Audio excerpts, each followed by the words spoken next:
Well, good morning. I'm glad you joined us on this warm, balmy February day. Happy Valentine's Day, by the way. Really? Good luck with that out there, folks. It's going to be a good weekend for you. But I just wanted to say that, some of you are not in a relationship, that want to be in a relationship, wish you were in a relationship, and aren't going to hear that from somebody except maybe your mother. So from hearing it from somebody else, maybe that'll be a good weekend for you. Happy Valentine's Day, all right? Hey, we are in a series called on relationships called Love. Yeah, still nobody wants to get it back. Love, lust, dating, and everybody's better on relating than the lust part because we're in a church. We're not sure we're supposed to say that word, right? But and I told you last week that I have no qualifications whatsoever to be talking about this topic. I'm not a psychologist, a psychiatrist. I'm not a sociologist. I'm not a counselor. I simply am somebody who wants the best for you. And as we said last week, there are some simple things that can make a huge difference relationally. And they're very simple, but when I say simple, that doesn't mean they're easy, and that's where the rub kind of hits, isn't it? Most of us are unclear on the things that will make relationships work. And I'm talking about relationships not just sort of boyfriend-girlfriend or marriage. I'm talking about friendship. I'm talking about employee. I'm talking about just relationships in general. There's some very simple things. But sometimes those simple things are really the hard things that we get hit with. And but here's the thing I want you to know as we kind of delve into some sensitive topics today and over the next couple of weeks. And that is simply this. I want something for you, not something from you. I really do want to help those of you that aren't too far down the road yet to be able to think and to process and to think about some of those simple things that can make a huge difference relationally for you. And for those of you that have been married a long time and know that you've missed a lot of those red lights along the way, a lot of those simple things, too bad. No, I'm just kidding. But you can feel like it's too bad at times. But that doesn't mean you can't get back to doing some of the simple things, even though they're hard. And sometimes we talked about this last week. Sometimes we don't do those things because we feel like we're trapped. We've gone too far. We've ignored those things. We're too emotionally involved in the situation. We have talked ourselves into it, and now we find ourselves here, and we don't know what to do here. So, here's the truth. How many of you would not agree with that statement? Good. How many of you would agree with that statement? How many of you, I don't want you to raise your hand on this because you may be sitting next to somebody that would not be good, especially on Valentine's Day weekend, to raise your hand on this. But just think in your mind. You don't have to make any facial stuff. Stay really straight. Nathan's doing a good job. Just look at me straight. No motion. Just be emotionless at this moment. Nate's a great guy, but I'm just using him as an example here, right? How many of you, when you look at that, you know that you saw it, and yet it didn't make any difference? It's one of the sad things. I do a little bit of marriage counseling. I'm not a marriage counselor, and I have a very simple process. If you ever come to me for help, I will help you. And I'll meet with you about 3, maybe 4 times maximum. Because if I can't help you in that quick a time, we need to get you somebody who really knows what they're doing, all right? But I always have a very simple thing. If you come to see me about some stuff going on in your life, here's what I'm going to say to you. I need both of you in a room. And I both of you, since you've come to me, you've come to ask me for some help, here's what I need you to do. I need you to do what I'm going to tell you to do. And next week or in a couple weeks when we get back together and I say, did you do those things? If you tell me no, you don't need to come back and see me again, all right? Because you came to me for help, and the way I can help you is by giving you some direction, some advice, some counsel. And if you follow it, then maybe we can get that stuff. But I can't tell you how many times I've talked to couples. And typically it'll be one of them privately will say, yeah, I should have known better. I saw this when we were dating, but I kind of overlooked it because they were so cute. Or they were so, I thought that they could change. Or I could change them, which is even worse than they could change. So today we're going to talk very openly, honestly, about this idea of relationships, about how commitment really is overrated when it comes to relationship. Because there's something that's simple that is much harder but simpler that would get us set for that stage much better. But before we delve in today, everybody take a deep breath. Let it out. Yeah, in and out. It's not just an in thing because that's not good. All right, in and out. We're going to relax for a moment. We're going to talk to God for one more time today, and then we'll jump into it, all right? There we go. Let's pray together.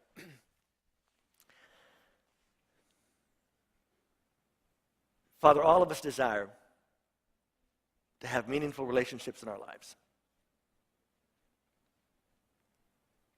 But our problem isn't in the desire. I know for me the problem has always been with the picture I have of what that meaningfulness looks like. The story I've believed, the picture I've painted, the myth that I've longed to believe would be true. And I just ask today for myself that, again, you remind me that you gave me a brain to process things, to see things, to make choices and decisions with. A brain to respond to you and to respond to those I'm in relationship with. And so today we just ask for you to be in this room in a way that is more than just having your presence here. But to have you enter into our lives in such a way that you help us get our thoughts in a better way, in a clearer way, in a much more not only God-honoring way, but in a life-honoring way. And so at this moment, I just invite you again into this space, but more importantly, into the space in which all of us occupy. And for you just to speak to us today in your name. Amen. Parents, I'm going to apologize right up front for the next thing I'm going to put up. All right? I'm not going to ask you for pre-forgiveness because that is foolish. But I'm just going to warn you that I will need some forgiveness when we get done with this, all right? But I heard this topic this week. I was at some meetings early in the week, and this idea was used in a different context, and I thought, you know what? That makes a whole lot of sense, and it makes a whole lot of sense in lots of different areas. I'm going to put it up. I'm not going to read the words. I just want you to read along with me up there on the front. All right, everybody ready? Thank you. Thank you. Okay. One more deep breath. Let it out. Just have your kids draw something right at this moment. Here we go.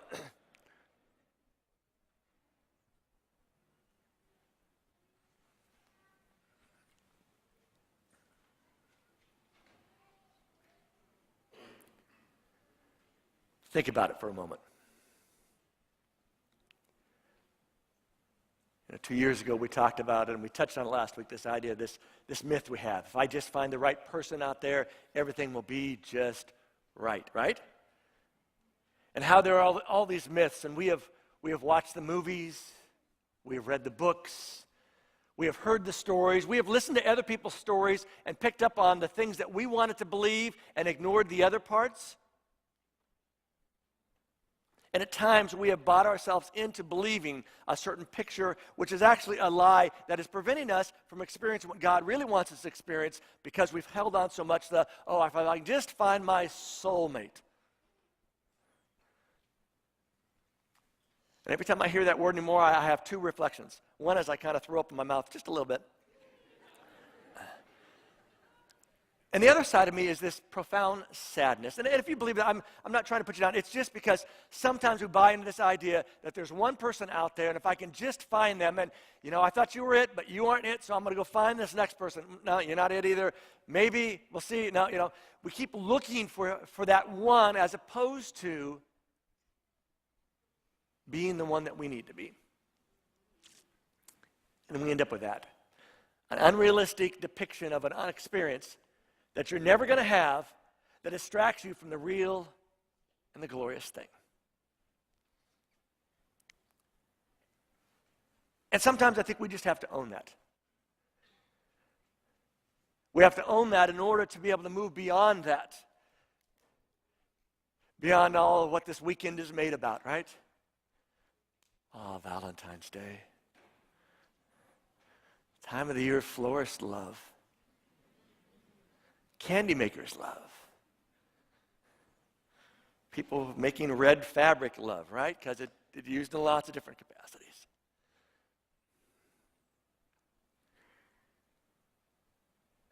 And in the process of things that we create that we think are the picture of what it ought to be, we harm ourselves and prevent ourselves from getting in the place that we really need to be. So here's something I want you to write down. If you got the outline, I want you to write. You are unique. Say that with me. We'll put I in place. I am. All right. I want you to believe that. You are unique, all right? Because that's the truth. But here's something else you need to know. Not only are you unique,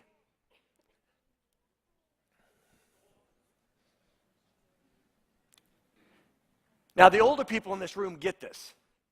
Because they have seen enough of life to go, yeah, even at times when I feel like I'm the only one going through this, if I listen to some other stories, I recognize, this is kind of a common theme. A lot of people go through, a lot of people experience this kind of stuff. It's kind of out there. But we buy into this idea that we're unique and our story's unique. And I see this sometimes when I get those 18 or 19-year-olds that come to me to do some premarital counseling because they have to do that, but they don't really need that, Pastor, because we are in love. Oh, and it feels so good. And our love is like nothing you've ever seen before, Pastor. Our mature, deep love here at the age of 18 is something that nobody has ever experienced ever in the history of mankind, because we are in love. And all you need is love. All you need is,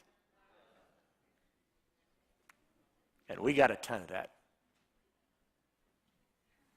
And we think because we're unique, because then our story becomes unique. And here's the problem with that. We forget that while it's original to you and me, it's not original. That's why Solomon, this famous guy from the Bible, who's often thought as one of the wisest people who's ever lived, oftentimes will say this line in a passage we're going to look at a little bit today. In Ecclesiastes, there's nothing new under the sun. And those of us who like to be argumentative like to say, well, hold it here. We got Teslas today. Solomon, you didn't have no Tesla back then, right?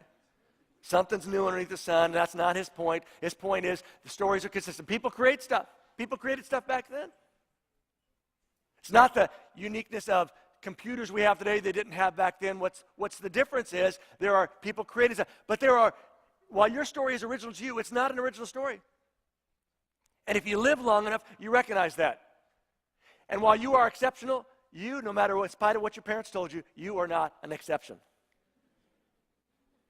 Because here's something else I've also discovered. Every dumb thing we've ever done, we thought we were the exception to the rule. Can I get an amen on that? All right? Don't point at anybody, just raise your own hand, right? And I can prove it to you. Statistics tell us it is a terrible thing to text and drive.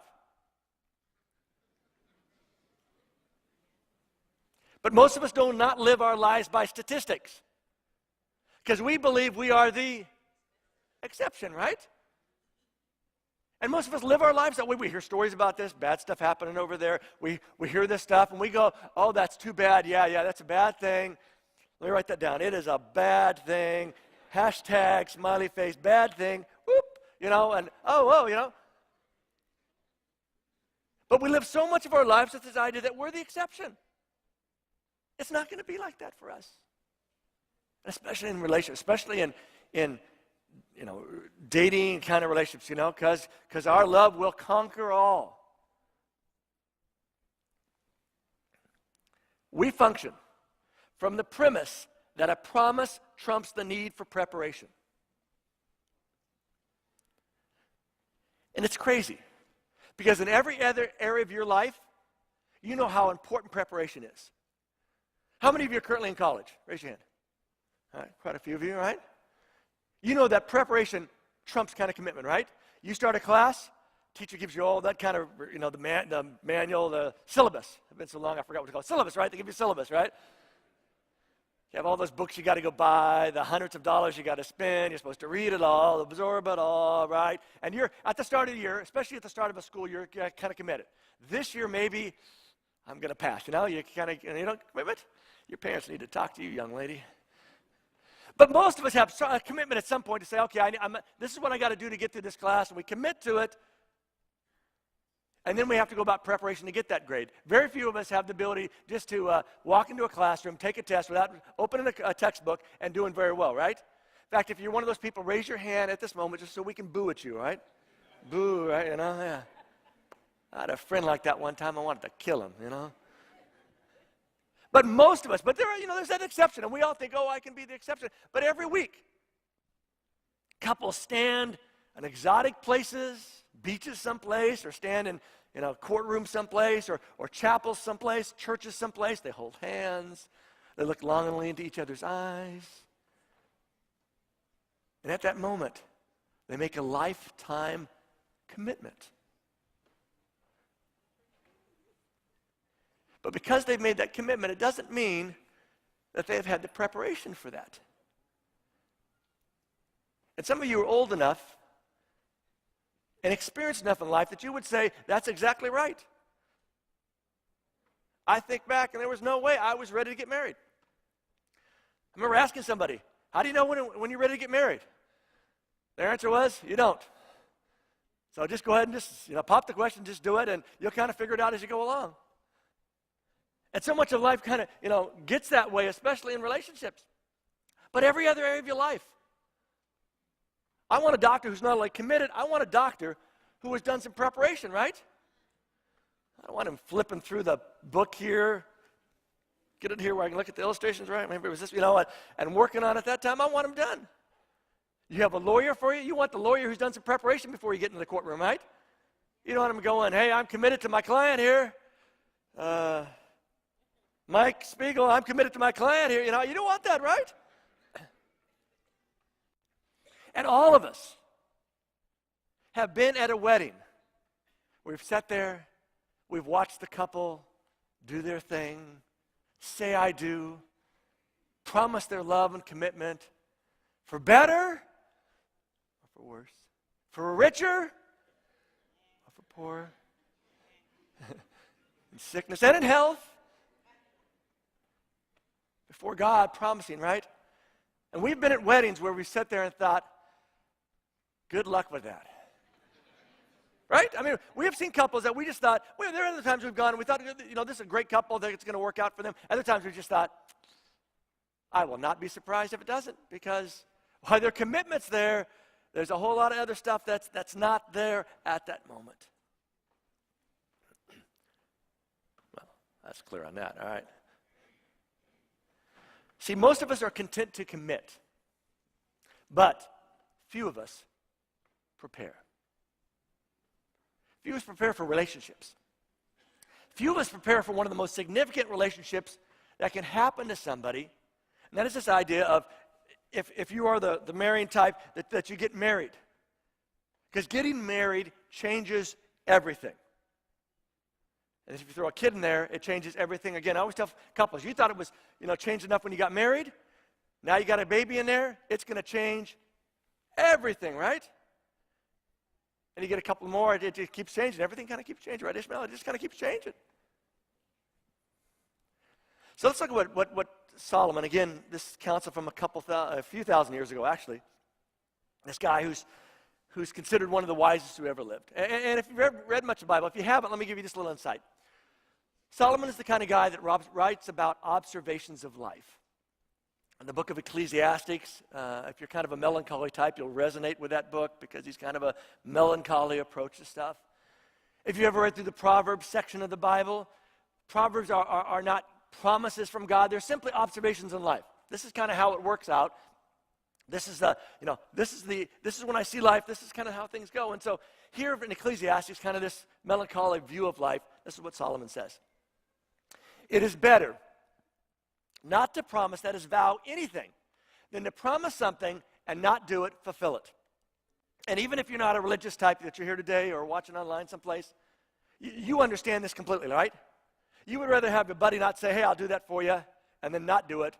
You'd rather him just not say anything, right? I mean, how many times have you had somebody, I'll take care of it, Jerry. Chris, I'll handle that. No problem. And then the crickets, I wish I had a cricket sound system. That's what just went off my head. It's not in here in the building. But, just like nothing happens, right?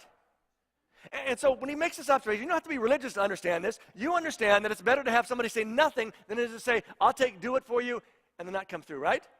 Then he goes on. Don't let your words cause you to sin. That is, the idea that you've promised somebody something. You've said those magic words. You've committed to them. but just didn't follow through. And don't say to the priest of the temple, it was a mistake. You don't come to the pastor and say, oh, pastor, I know I committed to doing that job, but it's harder than I thought, That's not exactly right, but that's close to what he says there. All right. Many useless promises are like so many dreams. They mean nothing. It's not because there is an intent behind the promise. It's because there wasn't any preparation behind the promise. And we've all done that, right? All of us at times have committed to something and went, oh, I had no idea it was going to be that much. And you get into the job, you get into stuff and decide, it's either beyond my skill level or I don't have enough information about this, I don't have all the tools, I don't have that kind of stuff. And we understand that experience. And his point is that when we kind of buy into those useless promises, they're just like dreams.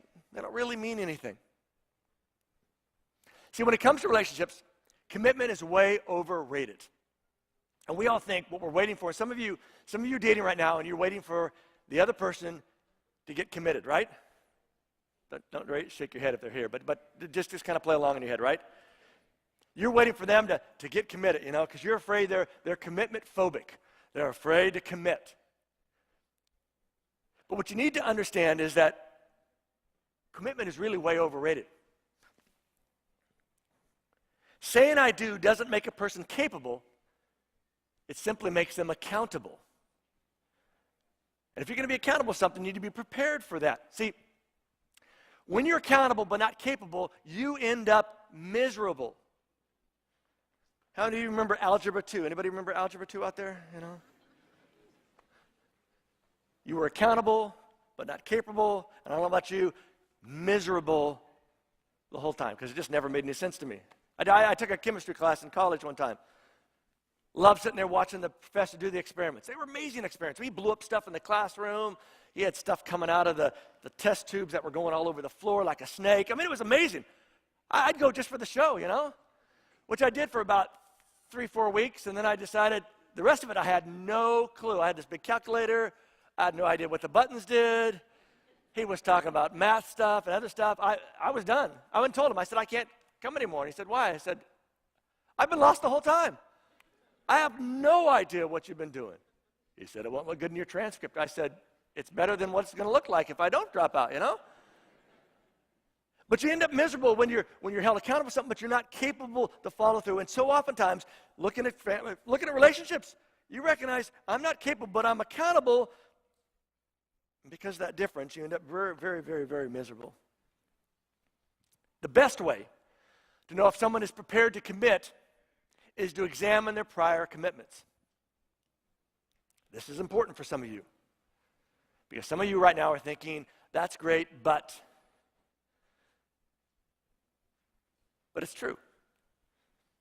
Best way to see how somebody's good, future performance, look at past performance. This is not a stock tip. This is not a mutual funds. Mutual funds, they always had a little disclaimer at the end of the ad, right? That past performance does not.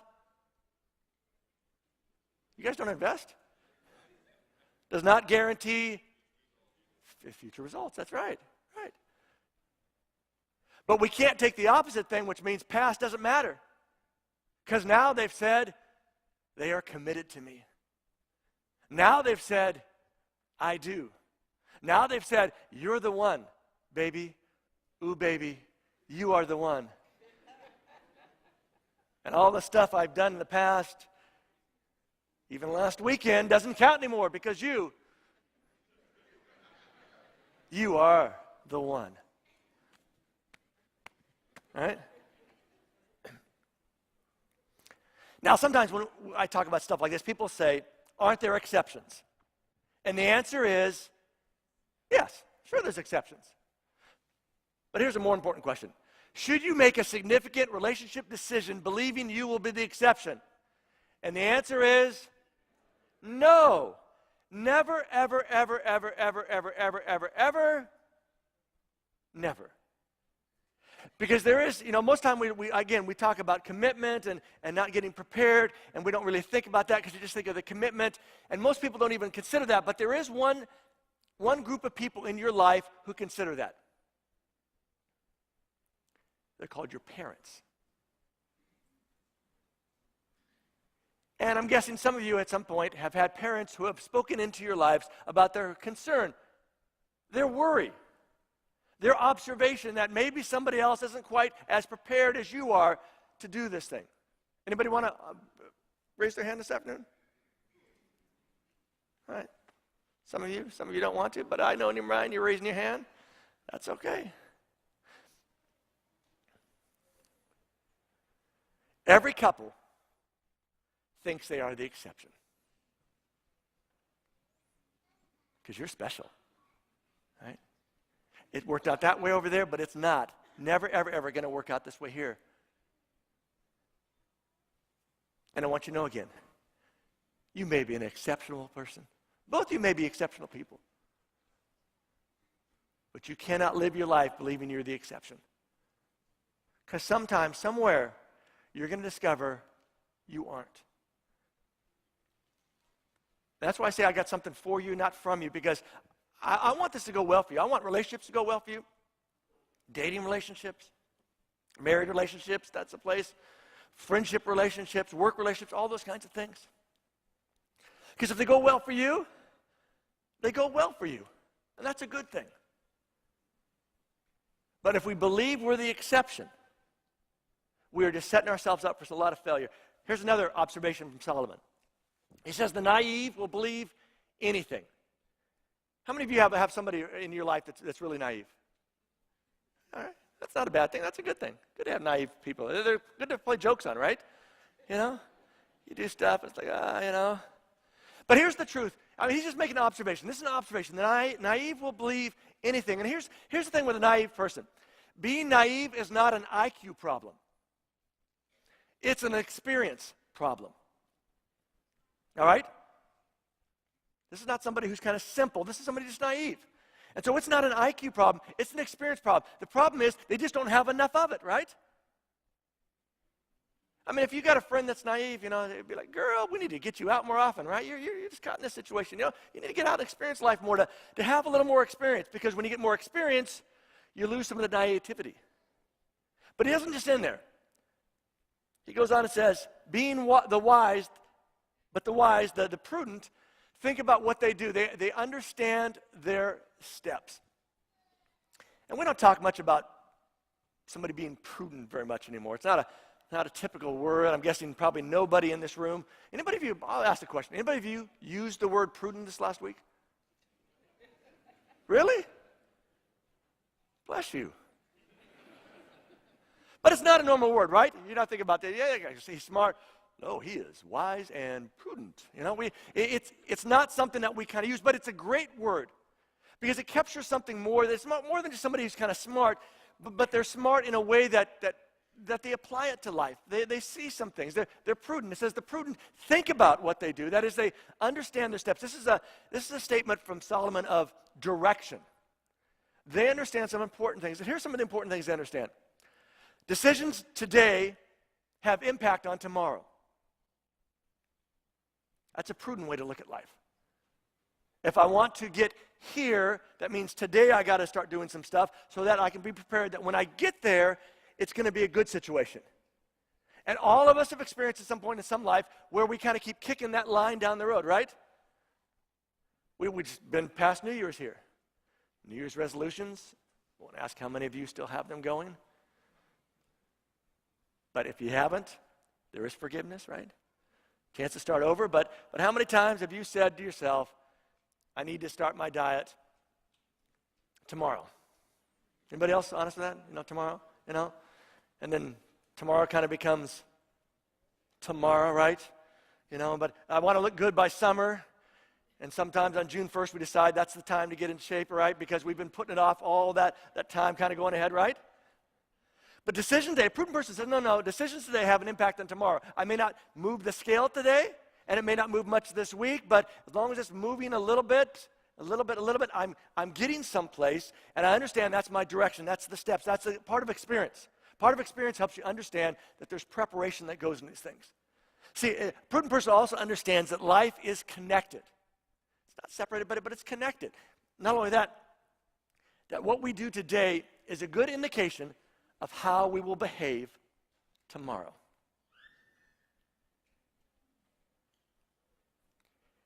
And some of you right now are thinking, but come on, Mike, that's a little harsh, a little unhopeful. Use a New Hope word, a little ungraceful. Because we think in our minds, we believe in our hearts, at least we want to, that we're going to be the exception, or that the person we're in a relationship with is going to be the exception. I've heard people say this to me. But Mike, they're trying. But Mike, he's looking for a job. He picked up the paper this last week. But it's been 2 weeks since she had a drink. It's been a couple of days since he did this, or how he's.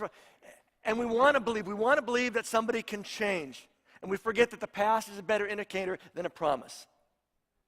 And trust me, I'm all about change. I'm all about believing that people's lives can take a dramatically different course. That is part of what the gospel is about. It's not just that Jesus died for us, not just that he came back to life for us. It's the fact that he can be active in our life. And there's this idea, this word that we don't like very much, but is it very much a biblical word. That's the word called repentance. Because for us, it pictures, this guy standing in the street corner, repent or burn. It sounds harsh, but it's simple. In simplest language, it simply means to turn the direction, to have your heart and mind changed. And I'm all believed about that. I've seen that happen in people's lives. I've seen people literally go in a 180-degree different direction they were going. I've seen people that were going this direction make a different direction out of that. So I am all about that. But I'm also all about being real about this and honest about this. And that past is a better indicator than a promise. Because again, all of us have made promises at times. And those promises haven't done anything. And that doesn't mean they weren't meaningful. It doesn't mean somebody didn't believe them when they said that. It was just that our ability, our preparation for that, our ability to live up to that just wasn't there.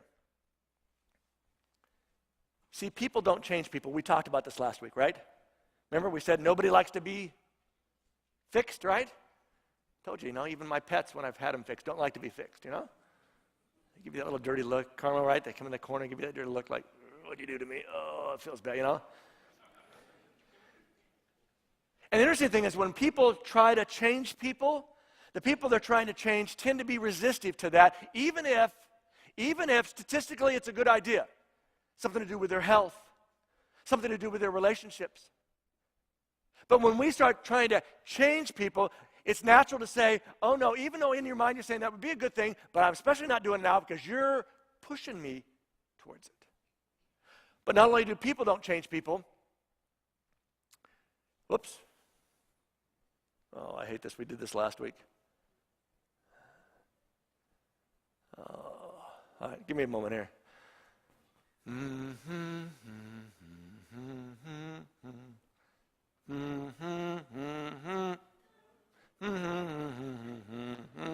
All right, people rarely change for people. Now, hold on, Mike, I've been watching The Biggest Loser. One of the consistent stories is there, somebody says, I want to be around for my daughter. My daughter has said, Daddy, and that's why I'm here. It happens sometimes, but the reality is people rarely change for people, even though when they know it's a good thing. I've seen too many stories, and it's been too consistent a thing that I talked to somebody, it'd be a good thing if they changed, but they're not doing it they can't do it for anybody. But here's the reality. Maybe it's over here. People change when they decide to change. I want you to think about for a moment the greatest, most impactful change that's happened in your life, all right? Just think about it for a moment. It could be something academically, it could be something career-wise, it can be something health-wise, it can be something relationally. Just think about the biggest thing that you've kind of made a choice, made a decision, gone in a different direction of. And I'm going to guess that you did that. Other people probably encouraged that. Other people said stuff about that. But it wasn't until you decided to change that anything actually happened. See, people will change, decide to change, when the pain of staying the same is too great to bear. Because most of us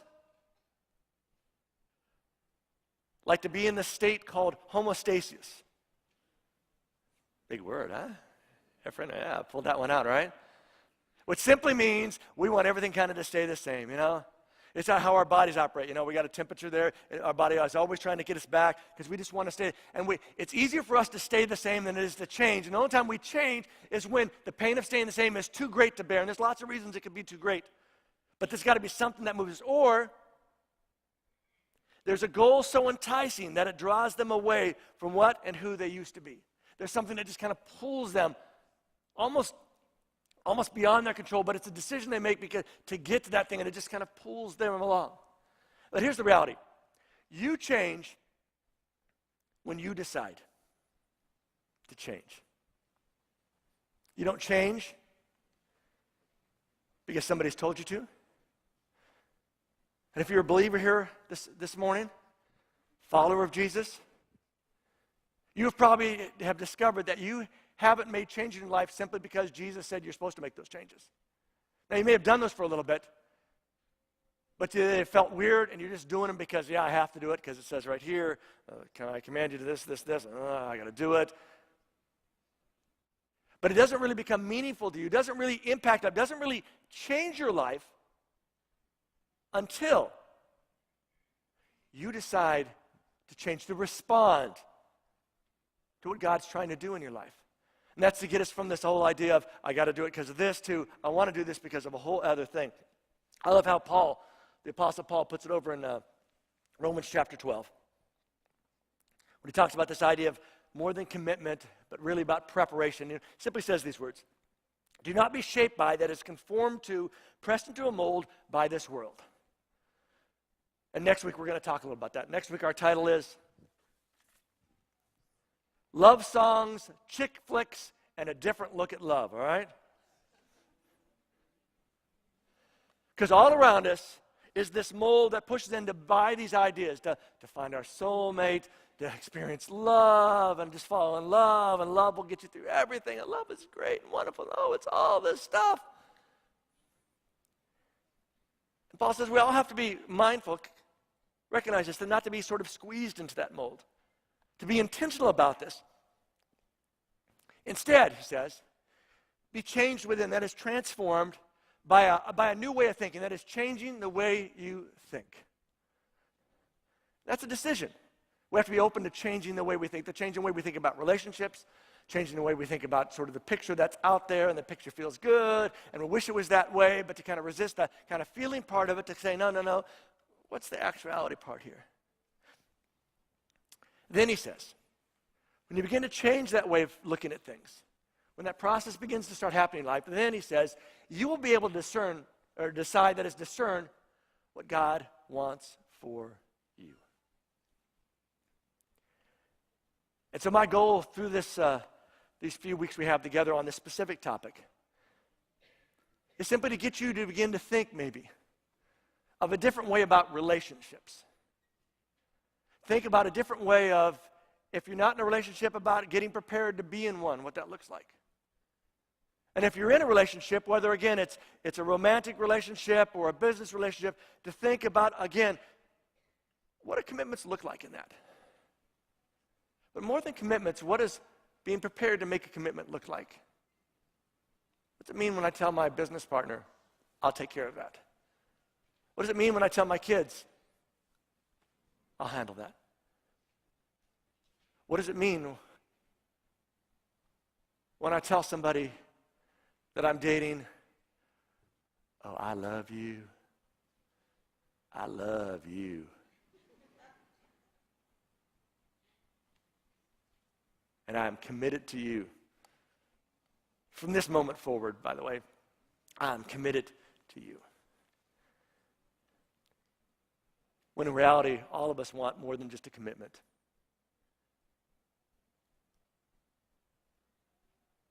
We want the actuality of it.